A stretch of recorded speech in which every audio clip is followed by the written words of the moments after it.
Inside a certain restaurant. Arachi Doppo is saying. This is wonderful Shaoxing. An older vintage? Isn't it? It's a 30-year-old prize.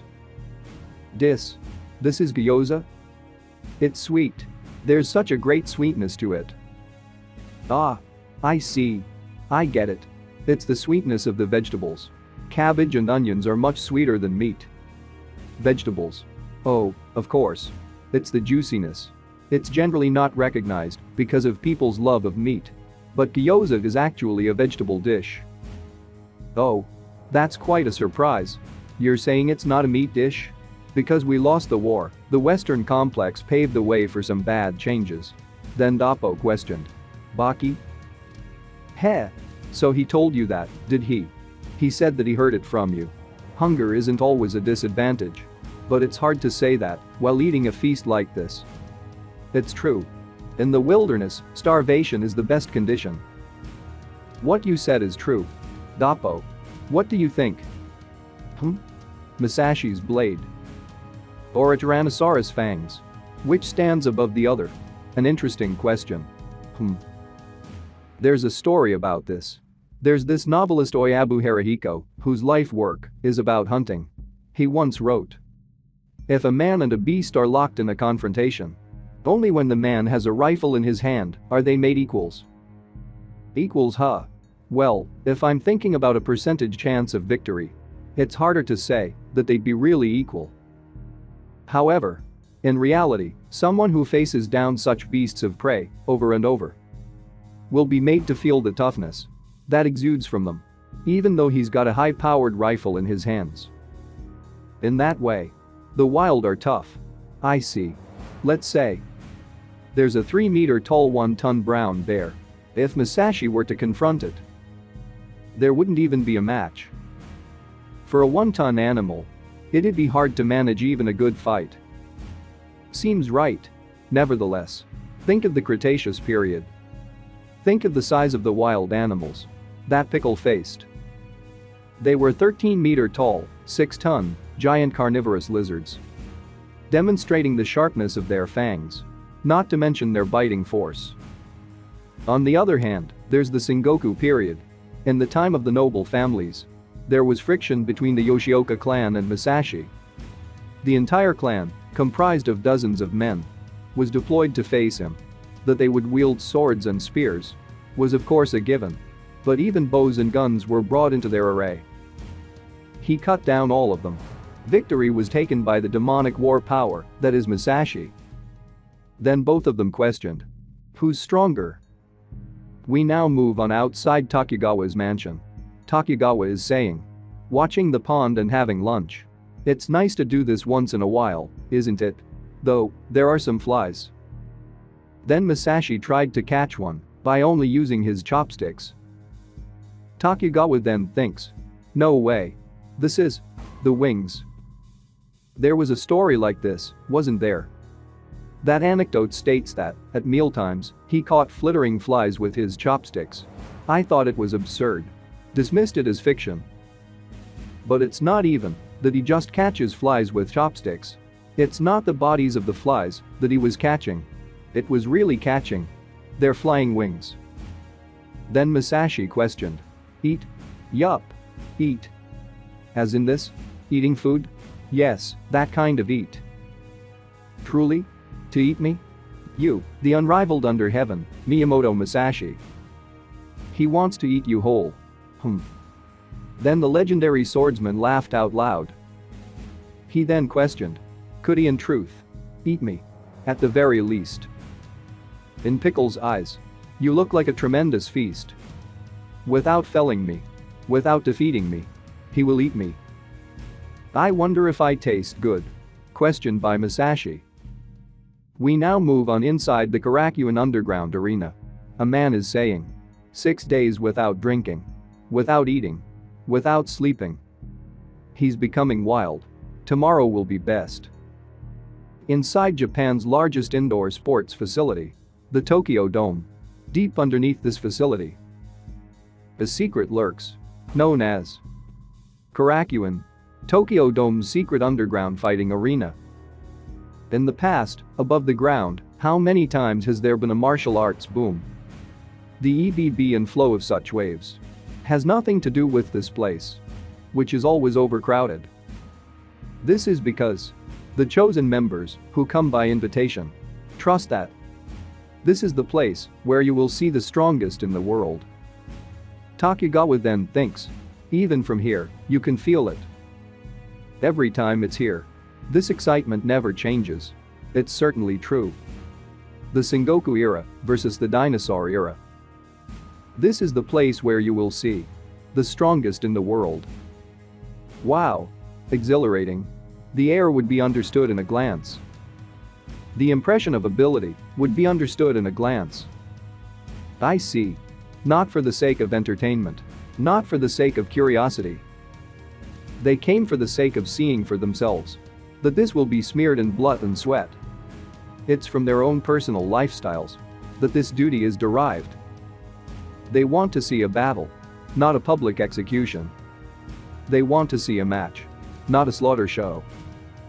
Everyone, do not underestimate the Tyrannosaurus's natural enemy. Here he comes. Then Pickle rushed towards the legendary swordsman. Musashi then thinks, are you a man who would allow himself to be so shamelessly chopped down? Is that who you are? But in that moment, Musashi's blade was stopped. He then said, what a splendid palace of muscle. Then the prehistoric man did a counterattack, knocking down the legendary swordsman. Pickle then picks up Musashi's sword. The strong becomes even stronger. The spectators are saying, Pickle picked up the sword. He's gonna swing the katana.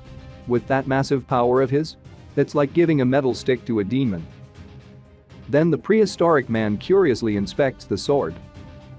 And he tried to slash the ground with such a primitive strength.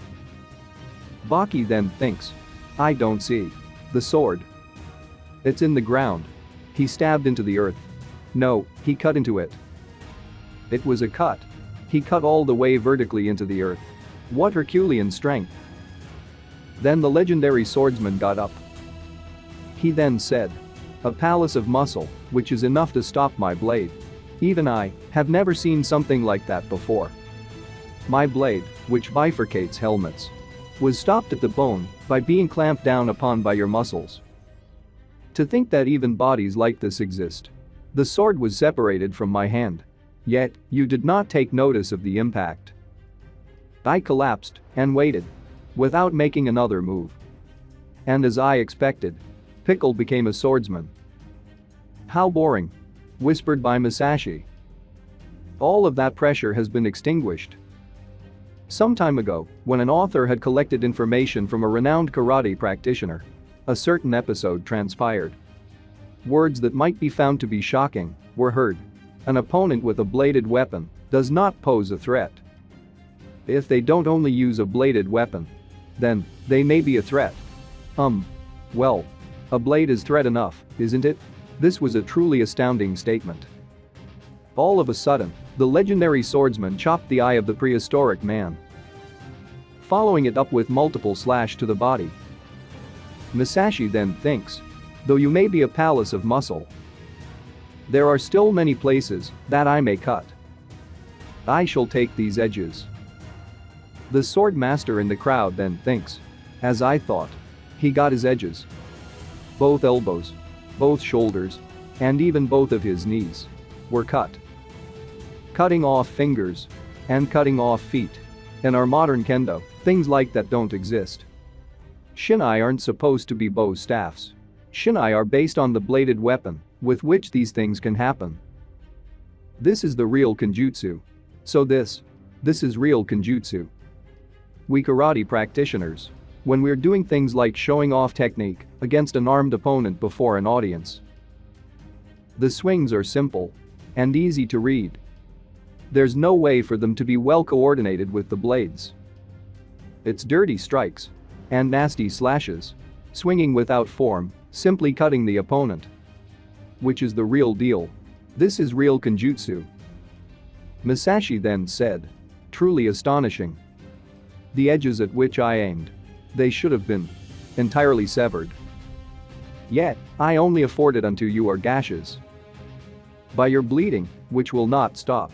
Your energy shall fade away unnoticed, and I shall win. I suppose that's poor form. Thus, my options.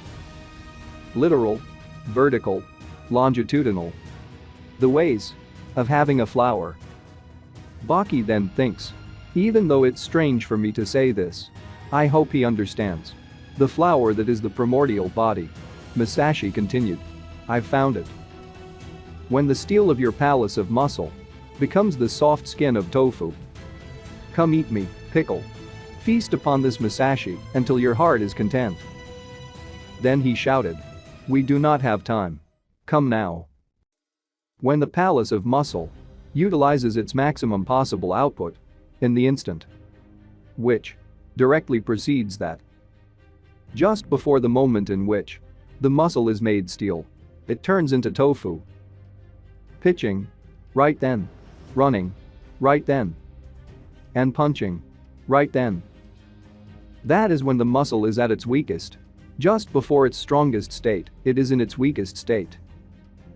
Here, in this condition, the legendary swordsman managed to cut the extremely durable body of Pickle, making him bleed an unimaginable amount of blood. The spectators then thinks. It's over. That's enough. Incredibly well done. Both of you. Dr. Kariha then said. Takugawa-san. Kariha. This match is over, Takugawa-san. Hasn't this been enough? Kariha. The determination of the end belongs to those two alone. We do nothing more than declare the end after it has already passed. That is the rule. Musashi then said. You ate me. Figures. We should have expected that. Pickle did eat Director Katsumi after all. The swordsman then questioned. Is it sweet? My flesh? It's a blood-spattered chunk of flesh. Yet, it is still delicious, huh? I do not feel unwell. When you read the sight of the muscles and the sight of the breath, bifurcation like a flower becomes possible. The crowd then commented. Whoa. He's eating him. Drenched in blood, he's still eating it. Musashi continued. Thus, we have. The neck. Perhaps? Hey, Pickle. You cannot resist blood-soaked meat, can you? Nothing more than such meat exists within. The head. Try eating from here. Pickle. He doesn't understand these words. But he understands the sentiment behind them. He is being taken lightly. Without hesitation, the prehistoric man activated his strongest form. Baki then thinks. That's his final form. This better do it. Musashi commented. Oh. Are you really human? What do you think of this chapter? Do you think Pickle's final form will be able to defeat the strongest swordsman? Comment down your opinion below. Special thanks to Stranger Dragons Prevail, Francois, The Real Zurvan, a Patreon of the Uts, Jacket, Johnny Might, JJF, OK, Vega Punk, Isam Harris, Awesome Swayable, Trond Becker, Thomas West, Casey, Dead Fox 0606, John Vinovich, Ahmed Zoyer, Mystic Venus, David Fritz, Joshua Ash, Mars Kane, Brandon Zipperl, Claudio Aguilera, Francisco Carrillo, Lowell, Ethan, Haas, Carrot, Brennan, and Will74. We really appreciate your help. If you want to support my channel, please subscribe to my Patreon, LR Shion. I will put a link in the description below. Our next video will be about the most powerful form of Pickle versus the legendary swordsman. Stay tuned.